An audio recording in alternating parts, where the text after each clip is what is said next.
Hello students, welcome back to my YouTube channel. बेटा हमारा biomolecules वाला चैप्टर हमने स्टार्ट किया हुआ है, जिसमें हमने प्रीवियस वीडियो में कार्बोहाइड्रेट को फिनिश कर लिया है। ठीक है, तो आज हमारा टॉपिक रहेगा आपका प्रोटीन। तो बेटा इस बायोमोलिक्यूल चैप्टर में आपका कार्बोहाइड्रेट वाला जो टॉपिक है वो वाला पोर्शन आपका वेरी वेरी इंपॉर्टेंट था। ठीक है, उससे ही ज़्यादा आपके क्वेश्चन बनते हैं। ये आपका इस बायोमोलिक्यूल्स में ऑर्गेनिक केमिस्ट्री में इसको कम मार्क्स में दिया जाता है। ठीक है, कभी कभार एमसीक्यू बेस्ड क्वेश्चन में पूछ लिया जाता है। बाकी आपका कार्बोहाइड्रेट इम्पोर्टेंट है। ठीक है, इसी में अगर आप बायोलॉजी में बात करेंगे तो आपकी ये प्रोटीन वगैरह इंपॉर्टेंट है, उसमें कार्बोहाइड्रेट को कम इम्पोर्टेंस दी गई है। तो इसमें आपको ऑर्गेनिक केमिस्ट्री में कार्बोहाइड्रेट से ही क्वेश्चन पूछे जाते हैं।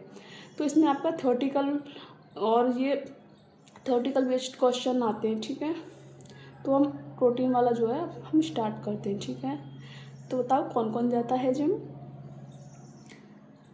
इसमें हम पढ़ेंगे इसमें कैसे क्वेश्चन पूछे जाते हैं बेटा। तो इसमें बेटा कैसे क्वेश्चन पूछे जाते हैं, इसमें कौन सा बॉन्ड बनता है और इसमें कौन से आयन फॉर्मेशन होते हैं। ठीक है, और प्रोटीन क्या होते हैं, अमीनो एसिड्स क्या होते हैं। तो ये सब आज हम इस वीडियो में ये वाला टॉपिक हम पूरा कवर करेंगे। ठीक है, तो स्टार्ट करते हैं प्रोटीन वाला topic. Hello students, welcome back to my YouTube channel. बेटा इससे प्रीवियस वीडियो में हमने बायोमोलिक्यूल चैप्टर को स्टार्ट किया हुआ है। तो हमने इसमें आपको कार्बोहाइड्रेट वाले पोर्शन को हमने फिनिश कर लिया, पूरा कवर हो गया है वो। और अब हम स्टार्ट करेंगे आपको प्रोटीन। ठीक है, तो बेटा जो आपका कार्बोहाइड्रेट वाला जो आपका टॉपिक है, जो हमने प्रीवियस वीडियो में फिनिश कर लिया है, वो आपका वेरी वेरी इंपॉर्टेंट था। इसमें प्रोटीन से, हार्मोन से और इन सब से बेटा क्वेश्चन बेसिकली क्वेश्चन पूछे जाते हैं कि प्रोटीन में कौन सा बॉन्ड बनता है और कौन किस आयन की फॉर्मेशन होती है। ठीक है, ऐसे स्ट्रक्चर और ये सब पूछे जाते हैं। बाकी आपका कार्बोहाइड्रेट वाला जो पोर्शन था वो वेरी वेरी इंपॉर्टेंट था। ठीक है, तो हम इस वीडियो में आपका प्रोटीन वाले टॉपिक को आप पूरा कवर करेंगे। ठीक है, तो चलो हम स्टार्ट करते हैं प्रोटीन। तो बेटा प्रोटीन क्या होती है, जिम वाले बच्चे बताओ जो जिम जाते हैं। तो बेटा हम इस वीडियो में कवर करेंगे प्रोटीन क्या होता है, अमीनो एसिड्स क्या होते हैं, किसकी फॉर्मेशन होती है। ठीक है, तो चलो हम स्टार्ट करते हैं। तो इसमें क्या कह रहा है कि they occur in every part of the body and form the fundamental basic of structure and functional of life. यही है कि एवरी पार्ट में आपके प्रोटीन की फॉर्मेशन होती है, फंडामेंटल बेसिक स्ट्रक्चर बनाने में और फंक्शनल कार्य में भी लाइफ में आपकी इस प्रोटीन की आवश्यकता होती है। They are also required for growth and maintenance of body. Growth के लिए रिक्वायर्ड होती है एंड मेंटेनेंस ऑफ बॉडी को मेंटेन करने के लिए भी आपके प्रोटीन की आवश्यकता होती है। तो ये वाला जो प्रोटीन वर्ड है आपका कहाँ से लिया हुआ है, ग्रीक वर्ड से। ठीक है, प्रोटीन यूज़ का मतलब है बेटा प्राइम इम्पोर्टेंस, मतलब सबसे पहले जो इम्पोर्टेंस किसे दी गई है, प्रोटीन को। ठीक है, इसमें क्या बेटा, all proteins are polymers of alpha amino acid. जो ऑल प्रोटीन्स होते हैं वो किससे बने होते हैं, किसके पॉलीमर्स होते हैं, अल्फा अमीनो एसिड्स के। किसके, अल्फा अमीनो एसिड्स के। ठीक है, तो हम इससे देखते हैं बेटा ये क्या है, आपका अल्फा अमीनो एसिड्स है। क्या, एक आर ग्रुप है और एक एच ग्रुप है। ठीक है, नीचे आपका अमीनो ग्रुप और कार्बोक्सिलिक ग्रुप दोनों एक ही पे आ रहे हैं। ठीक है, तो बेटा ये आपका ज्यूटर आयन बनाता है। क्या, ज्यूटर आयन। तो अल्फा अमीनो एसिड से आपके किसकी फॉर्मेशन होती है, ज्यूटर आयन की। ज्यूटर आयन की फॉर्मेशन कैसे हुई, तो इसमें से बेटा एक कार्बोक्सिलिक आयन से एक H जो है वो आपके NH3 पर आ जाएगा। ठीक है, NH3 पर आएगा तो यहाँ पर ये क्या हुआ, ये आपका एसिडिक मीडियम, ये बेस हो गया। ठीक है, तो ये क्या है आपका ज्यूटर आयन। ठीक है,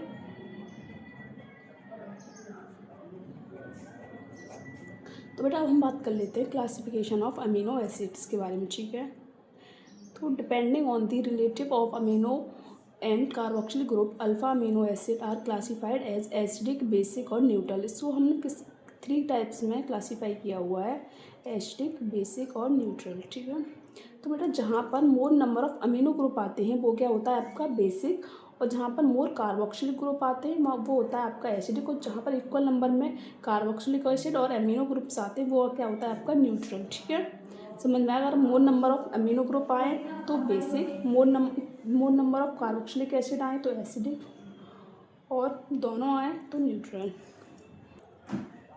ठीक है स्टूडेंट्स, तो क्या बताया मैंने कि अगर मोल नंबर में अगर अमीनो ग्रुप हैं तो वो बेसिक होगा, अगर कार्बोक्सिलिक है तो एसिडिक होगा, और equal number of amino and carboxylic group होंगे तो वो क्या होगा आपका न्यूट्रल। ठीक है, आप इसे नोट कीजिए, मैं आगे आपको कराती हूँ। हम प्रॉपर्टीज़ की बात कर लेते हैं किसकी, अमीनो एसिड्स की। ठीक है, तो एक्सपेक्ट है कि बेटा ग्लाइसिन के अलावा expect glycine all other naturally occurring alpha amino acids are optically active. बस ग्लाइसिन को छोड़कर सारे नेचुरली अकरिंग जो अल्फा अमीनो एसिड्स हैं वो क्या होते हैं, ऑप्टिकली एक्टिव होते हैं। ठीक है, ग्लाइसिन ही क्यों नहीं होता, तो ग्लाइसिन का स्ट्रक्चर कैसा होता है, ऐसा। तो इसमें क्या है, 2 हाइड्रोजन हैं। ठीक है, तो ये it is not chiral compound, ये कायरल कंपाउंड नहीं है, इसलिए ये क्या होगा, ऑप्टिकली इनएक्टिव होगा, ऑप्टिकली एक्टिव नहीं होगा। ठीक है, तो since alpha carbon is asymmetry L, अगर बेटा अगर आपके NH2 ग्रुप अगर लेफ्ट हैंड साइड में हो, इधर की साइड में हो, तो आप उसके लिए क्या करोगे, रिप्रेजेंट करोगे किससे, एल अमाइन से। क्या, एल अमाइन। ठीक है, यही कह रहा है इसमें, since alpha carbon is asymmetry L amine acids are represented by written the NH2 group on the left hand side. ठीक है, in actual sense acidic property is due to carboxylic acid. मैंने बताया था अगर एसिडिक प्रॉपर्टी किसकी वजह से होगी, कार्बोक्सिलिक ग्रुप की वजह से, बेसिक किसकी वजह से होगी, अमीनो ग्रुप की वजह से, because it exist as zwitter ion, क्योंकि वो आपका ज्विटर आयन फॉर्मेशन करता है। ये मैंने अभी आपको कराया था। ठीक है, अब हम ज्विटर आयन के को थोड़ा सा डिटेल में पढ़ देते हैं। ठीक है, ज्विटर आयन किसकी प्रेजेंस में होता है, किसकी प्रेजेंस से होता है, एसिडिक एंड बेसिक ग्रुप की वजह से। ठीक है, इन दी सेम मॉलिक्यूल, अगर एसिडिक और बेसिक सेम मॉलिक्यूल पर होंगे तो वो क्या बनाएंगे, ज्विटर आयन। ठीक है, most of the amino acids are neutral and exist largely as dipolar और ज्विटर आयंस। ठीक है, ये आपके लिए इम्पोर्टेंट है। ठीक है, आप इसे नोट कीजिए, मैं आगे आपको कंटिन्यू कराती हूँ।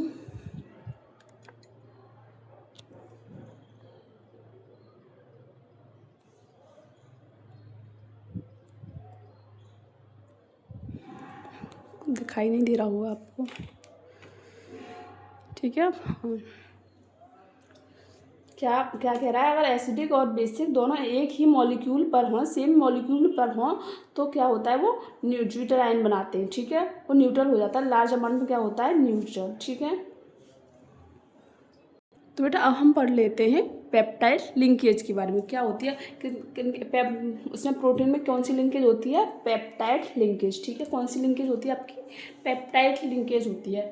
तो अल्फा अमीनो एसिड्स और अल्फा अमीनो एसिड्स के बीच में क्या होता है, पेप्टाइड लिंकेज होती है। तो alpha amino acids units are link together किसके द्वारा, पेप्टाइड लिंकेज। ये क्या होती है आपकी COONH, ये क्या है आपकी पेप्टाइड लिंकेज। ठीक है, एंड फॉर्म पॉलीपेप्टाइड, और क्या बनता है इनसे, पॉलीपेप्टाइड बन जाता है। ठीक है, in a polypeptide structure free amino group NH2 or N terminal residue in return on the left hand side and the free carboxylic group on the right hand side. ठीक है, इससे समझते हैं हम, ये क्या है आपका COONH, ये क्या होता है, मैंने आपको पेप्टाइड लिंकेज, ये क्या होती है आपकी पेप्टाइड लिंकेज होती है।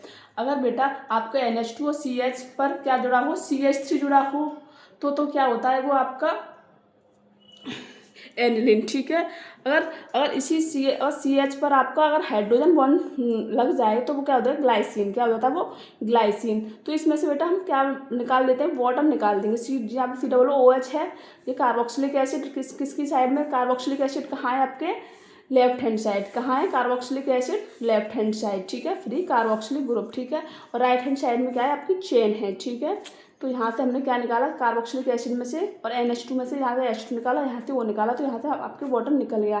क्या रह गया आपका COONH। से क्या है, पॉलीपेप्टाइड लिंकेज है, ये क्या आपकी पेप्टाइड लिंकेज। ठीक है, in the above structure COOH is C terminal residue and NH2 group is N terminal residue. ठीक है, कार्बोक्सिलिक एसिड क्या है आपका C टर्मिनल और NH2 क्या है आपकी N टर्मिनल रेजिड्यू। ठीक है, आप इसे नोट कीजिए। बेटा प्रोटीन्स को आप क्लासीफाई करने से पहले आपको इसेंशियल नॉन इसेंशियल्स में भी डिफाइन कर सकते हैं, ठीक है। इसेंशियल क्या होता है, the amino acids which are can synthesis in the body are known as non essential amino acids. तो नॉन इसेंशियल अमीनो एसिड्स वो होते हैं जो हमारी बॉडी में खुद ही अपने आप सिंथेसाइज हो जाते हैं, हमारी बॉडी में क्या सिंथेसाइज हो जाते हैं खुद, ठीक है। और on the other hand those which can not be synthesize, वो जो हमारे बॉडी में खुद नहीं बनते, वो हमें डाइट के थ्रू लेते हैं, उन्हें क्या कहते हैं, इसेंशियल अमीनो एसिड्स। क्या बोलेंगे आप उन्हें, इसेंशियल अमीनो एसिड्स। अब हम बात कर लेते हैं बेटा क्लासिफिकेशन ऑफ प्रोटीन्स के बारे में। On the basis of molecular structure के बेस पर हम इसे दो टाइप में क्लासीफाई करते हैं, एक फाइब्रस प्रोटीन्स, एक ग्लोबुलस प्रोटीन, ठीक है। तो हम बात करते हैं पहले फाइब्रस प्रोटीन्स के बारे में। When polypeptide chain run parallel, बेटा पैरेलल करने हैं ना, जब ऐसे हमें करे दिखाई दें तो आप क्या हो, आप पैरेलल करते हैं, फाइब्रस प्रोटीन में क्या कहते हैं, पैरेलल, ठीक है। And are held together by hydrogen and disulphide bond, किसके द्वारा जुड़े रहते हैं ये, हाइड्रोजन और डाइसल्फाइड बॉन्ड के द्वारा, ठीक है। Then fibre like structure form, किसकी फॉर्म होती है, फाइबर लाइक स्ट्रक्चर की, क्या fibre like structure. Such proteins are generally insoluble in water, क्या होती है फाइबरस प्रोटीन, इनसॉल्युबल होती है वाटर में। एग्जांपल क्रिएटिन, अनसायोसिन और कोलेजन, ठीक है। अब हम बात करते हैं ग्लोबुलस प्रोटीन्स के बारे में। सेकंड होता है बेटा आपका ग्लोबुलर प्रोटीन, ठीक है। फाइबर प्रोटीन समझा दिया, अब आते हैं ग्लोबल प्रोटीन्स। तो ये polypeptide chain protein is folded around itself to form spherical shape, ठीक है। जो ग्लोबुलर प्रोटीन्स जो होते हैं वो आपके स्पेरिकल फॉर्म शेप में मिलते हैं, ऐसे गुच्छा सा बना लेते हैं, ठीक है। वो क्या बना लेते हैं, गुच्छा सा बना लेते हैं, स्पेरिकल शेप में मिलते हैं, किसमें फोल्ड किए हुए, ठीक है। The folding takes in such a manner that, ठीक है। बेटा ये किसकी फॉर्म मिलता है, में लियोफिलिक, क्या होता है lyophilic, non polar far soluble, ठीक है, जो सॉल्यूबल नहीं होते। Part are pushed inward and hydrophilic part polar water soluble are pushed to outward, क्या करते हैं, वाटर सॉल्यूबल को पुश्ड करते हैं आउटवर्ड, बाहर की तरफ, ठीक है। ये ग्लोब्यूलर प्रोटीन्स जो हैं किसकी कंपेयर में, फाइब्रस प्रोटीन्स की कंपेयर में वेरी सेंसिटिव होते हैं, मतलब किसके प्रति, स्मॉल चेंज के प्रति और टेम्परेचर के प्रति एंड पीएच के प्रति, ठीक है। एग्जाम्पल क्या हो गया, इंसुलिन, एल्यूमिनियम, थायोसिन, एंटीबॉडीज़, हीमोग्लोबिन, और ये सब हो गए आप इसके किसके ग्लोबुलर प्रोटीन्स के एग्जाम्पल, ठीक है। सेकंड हम बात करेंगे आपके on the basis of chemical composition के बारे में, आप इसे नोट कीजिए।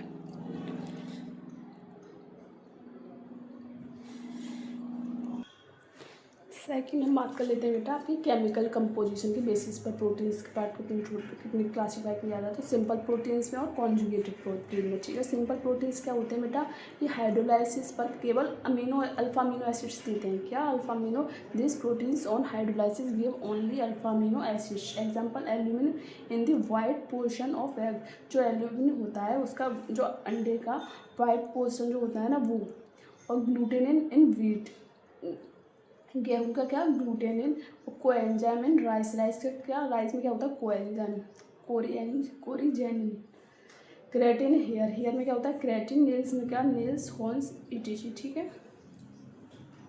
तो क्या कहना चाह रहा है, अंडे में क्या होता है एल्ब्यूमिन और ठीक है पोर्शन वाला, और व्हीट में ग्लूटेनिन, राइस में कोरिजेनिन, और हेयर में क्रेटिन, ठीक है। ये क्या किसके एग्जांपल है, सिंपल प्रोटीन्स के। कॉन्जुगेटेड प्रोटीन क्या होता है, these are the proteins in which the protein part is combined with non protein parts, ये वाला जो होता है प्रोटीन का पार्ट वो किससे जुड़ा होता है, नॉन प्रोटीन्स पार्ट से जुड़ा रहता है, किसमें, कॉन्जुगेटेड प्रोटीन में, ठीक है। तो these proteins on hydrolysis given non protein in addition to the alpha amino acids, ठीक है। ये भी क्या करते हैं, अल्फा अमीनो एसिड्स किसके द्वारा, प्रोथेस्टिक ग्रुप के द्वारा जुड़े रहते हैं, ठीक है। Structure and shape of proteins can be studied at 4 different level, किसमें करते हैं हम, अब इसको क्लासीफाई करेंगे, primary protein, secondary protein, tertiary protein and quaternary proteins के बारे में, ठीक है। अब हम इसके बारे में डिटेल में डिस्कस करेंगे, आप इसे नोट कीजिए। तो सबसे पहले हम बात कर लेते हैं बेटा आपकी प्राइमरी स्ट्रक्चर ऑफ प्रोटीन्स के बारे में, ठीक है। तो प्रोटीन्स में है one or more polypeptide chain, each polypeptide in a portion protein has amino acid linked with each other in a specific sequence. जो प्रोटीन जो होते हैं, जो जिसमें प्रोटीन जो होते हैं वो हर एक पॉलीपेप्टाइड से किसके द्वारा जुड़े होते हैं, पेप्टाइड बॉन्ड बनाते हैं, ठीक है। क्या बनाते हैं, पेप्टाइड बॉन्ड, ठीक है। हर एक अल्फा अमीनो एसिड्स हर की प्रति क्या बनाते हैं, इसमें क्या होती है, पॉलीपेप्टाइड बॉन्ड बनाते हैं, ठीक है। ये क्या है, अमीनो एसिड्स की यूनिट्स, ये हर एक अमीनो एसिड्स जो है बीच में क्या बनना है, पेप्टाइड बॉन्ड बनना है, ठीक है।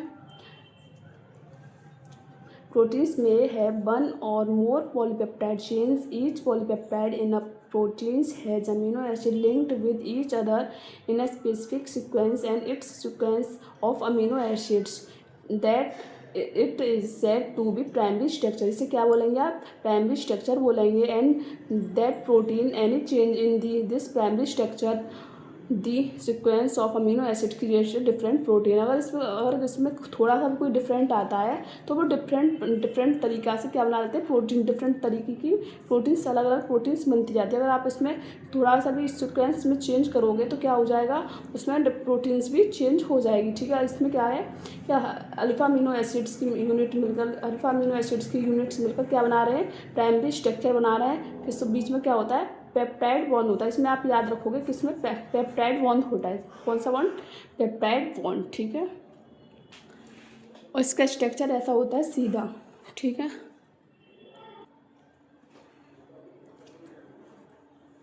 बस सेकेंडरी में ऐसे फोल्ड करके बना होता है स्ट्रक्चर, ऐसे ऐसे ऐसे। इसमें बेटा आपकी अल्फा हेलिक्स और बीटा प्लेटेड शीट होती है, ठीक है।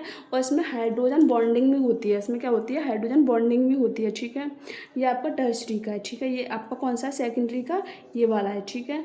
The secondary structure of portion refers to the shape in the long polypeptide chain can exist, they are found to exist in two different type of which alpha helix और beta pleated sheet. इसमें क्या बोल दिया, alpha helix और beta pleated sheet, ठीक है। Structure, these structure are regular folding, क्या बना रहे हैं, फोल्डिंग करके स्ट्रक्चर बना रहे हैं ना। तो of the backbone of the polypeptide chain is hydrogen bonding, और क्या बना रहा है, हाइड्रोजन बॉन्डिंग हो रही है, ठीक है। तो COO और NH group are of the polypeptide bond, ठीक है।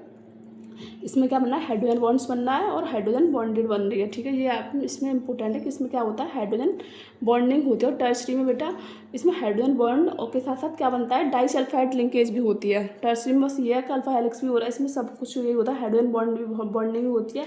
लेकिन हाइड्रोजन बॉन्डिंग के साथ साथ इसमें डाइसल्फाइड लिंकेज भी होती है, ठीक है।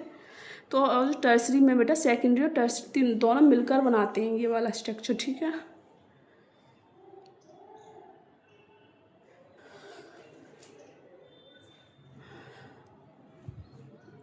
टर्सरी में क्या कह रहा है बेटा, the tertiary structure proteins represent overall folding. क्या होता है, ओवरऑल फोल्डिंग होती है किसके बीच में, पॉलीपेप्टाइड चेन। एग्जांपल क्या है, further folding of secondary structure its gives rise to major molecules viz fibrous and globular. ये दो तरीका के आपके मॉलिकुलर शेप्स देते हैं, क्या, फाइब्रस एंड ग्लोबुलर। और सेकेंडरी सेकेंडरी प्रोटीन्स होते हैं वो फोल्डिंग करके क्या बनाता है, आपका टर्सरी वाला, ठीक है। The main force which stabilize the secondary and tertiary structure, ठीक है। क्या बनाता है, सेकेंडरी और टर्सरी स्ट्रक्चर इसमें स्टेबलाइज होकर क्या बना रहा है, टर्सरी स्ट्रक्चर। लेकिन इसमें प्राइमरी स्ट्रक्चर जो है वो ये वाला प्रोडक्ट नहीं देगा, ठीक है। और proteins are hydrogen bond disulphide bond linkage. इसमें मैंने बताया था कि इसमें हाइड्रोजन बॉन्डिंग भी होती है और डाइसल्फाइड लिंकेज भी होती है। और van der Waals forces and electrostatic force of attraction, ये इंपॉर्टेंट है इसमें, ठीक है। कि इसमें क्या क्या होता है, एग्जाम्पल ये पूछ लेता है कि इसमें क्या क्या होता है। तो इसमें हाइड्रोजन बॉन्डिंग के साथ साथ डाइसल्फाइड लिंकेज भी होती है, वंडरवाल फोर्स भी लगता है, इलेक्ट्रोस्टैटिक फोर्स भी लगता है इसमें, ठीक है। और इसमें फाइब्रस एंड ग्लोबुलर फोर्स भी, मॉलिकुलर शेप बनती हैं इसमें, ठीक है।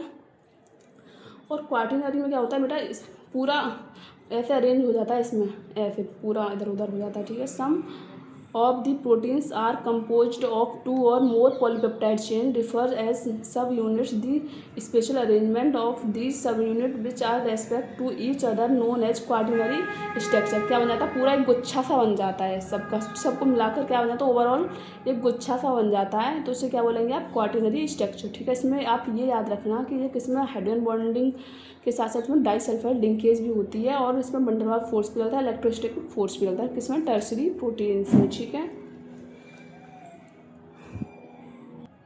लास्ट आपका बचता है इसमें प्रोटीन्स में डीनेचुरेशन ऑफ प्रोटीन्स। क्या, डीनेचुरेशन ऑफ प्रोटीन्स। ठीक है, तो ये proteins found in biological system having a unique 3 dimensional structure. ये क्या था, यूनिक 3 डायमेंशनल स्ट्रक्चर होता है, and specific biological is called a native proteins. इसी को बायोलॉजिकली एक्टिविटी में क्या बोलेंगे आप, नेटिव प्रोटीन्स बोलते हैं। When a portion in a native form subjected with physical change like change in temperature और पीएच, हाइड्रोजन बॉन्ड्स आर डाइसल्फाइड्स। ठीक है, इसमें क्या क्या चेंज होता है, लाइक टेम्परेचर चेंज हो जाए, पीएच हो जाए, hydrogen bond and disulphide as result globes unfold and helicals gets uncoiled. अगर इसमें डीनेचुरेशन होता है तो इसमें क्या हो जाएगा, ग्लोब्स जो है वो अनफोल्ड होने लग जाएंगे, हेलिकल्स क्या होने, अनकॉइल्ड होने लग जाएंगे, एंड प्रोटीन्स क्या करने लगेंगे, लॉसेस करने लग जाएंगे बायोलॉजिकल एक्टिविटी में। ठीक है, दिस इज कॉल्ड डीनेचुरेशन। यही क्या है आपका, डीनेचुरेशन कहलाता है। During denaturation secondary and tertiary structure are destroy but primary structure remains in interact. बेटा सेकेंडरी एंड टर्शरी स्ट्रक्चर में आपका डिस्ट्रॉयड हो जाएगा। ठीक है, बेटा इसका मतलब क्या है, डीनेचुरेशन का, हाइड्रोजन बॉन्ड को ब्रेक करना। ठीक है, हाइड्रोजन बॉन्ड को ब्रेक करना। ठीक है, तो सेकेंडरी एंड टर्शरी में तो आपका हाइड्रोजन होगा, तो इसमें तो आपका डीनेचुरेशन हो जाएगा, लेकिन प्राइमरी स्ट्रक्चर में आपका हाइड्रोजन बॉन्ड नहीं होता, तो आपका प्राइमरी में ये हाइड्रोजन बॉन्ड जो है ये वाला डीनेचुरेशन नहीं हो पाएगा, उसमें हाइड्रोजन का डिस्ट्रॉय नहीं हो पाएगा, तो primary structure remains in interact. वो सेम टू सेम ऐसा ही रहेगा, किसमें, प्राइमरी स्ट्रक्चर में ऐसा ही रहेगा। सेकेंडरी टर्शरी स्ट्रक्चर में डिस्ट्रॉय हो जाएगा किसका, हाइड्रोजन बॉन्ड का। तो डीनेचुरेशन का मतलब ये है कि हाइड्रोजन बॉन्ड को ब्रेक करना। ठीक है, और सेकेंडरी एंड टर्शरी का डिस्ट्रॉय हो जाएगा, प्राइमरी का डिस्ट्रॉय नहीं होगा। ठीक है, तो the conjugation of egg white on boiling of common example of denaturation. जो वाइट एग को अगर आप बॉइलिंग करोगे तो ये किसका एग्जाम्पल है, कोलुगेशन का। ठीक है, ये किसका एग्जाम्पल है आपका, डीनेचुरेशन का। अनदर एग्जाम्पल क्या है आपका, कर्डिंग ऑफ मिल्क। अगर दूध से दही जमती है तो ये क्या है आपका एग्जाम्पल है डीनेचुरेशन का। ठीक है, which is cause due to the formation of lactic acid, क्योंकि इसमें दही में क्या होता है आपका, लैक्टिक एसिड होता है by the bacteria present in the milk.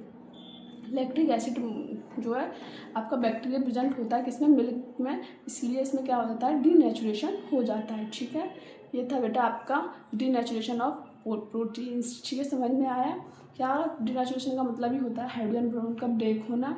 तो इसमें जो होता है 3 डायमेंशनल स्ट्रक्चर होता है इसकी बायोलॉजिकल एक्टिकल, और इसको बायोलॉजिकल एक्टिव में क्या बोलेंगे, नेटिव प्रोटीन। वेयर ना proteins it's native protein form subjective a physical change. इसमें क्या होगा, थोड़ा सा फिजिकल चेंज हो जाएगा, लाइक क्या चेंज हो जाएगा, टेम्परेचर चेंज हो जाएगा, पीएच चेंज हो जाएगा, और हाइड्रोजन बॉन्ड आर डिस्ट्रॉयड। और क्या होता है इसमें, हाइड्रोजन बॉन्ड का डिस्ट्रॉय हो जाता है, हाइड्रोजन बॉन्ड का ब्रेक हो जाता है। एज दी रिजल्ट, इसमें कि रिजल्ट में क्या होता है, ग्लोब्स जो होते हैं वो अनफोल्ड होने लग जाते हैं, और जो आपकी कॉइल जो होती है अनकॉइल होने लग जाती हैं। ठीक है, हेलिकल्स क्या होते हैं, अनकॉइल होने लग जाते हैं, और प्रोटीन्स लॉसेस ऑफ बायोलॉजिकल, और प्रोटीन्स क्या होते हैं वो लॉसेस करने लग जाते हैं इसमें बायोलॉजिकल एक्टिविटी में। ठीक है, दिस इज कॉल्ड डीनेचुरेशन। इसी को आप क्या बोलेंगे, डीनेचुरेशन बोलेंगे। और सेकेंडरी एंड टर्शरी में डीनेचुरेशन हो जाएगा, डिस्ट्रॉय हो जाएगा हाइड्रोजन का, but primary structure remains intact, और प्राइमरी स्ट्रक्चर रिमेन्स रहेगा ऐसे ही। ठीक है, ये था आपका डीनेचुरेशन। बेटा इसी के साथ आपका प्रोटीन वाला पार्ट जो है फिनिश होता है। ठीक है।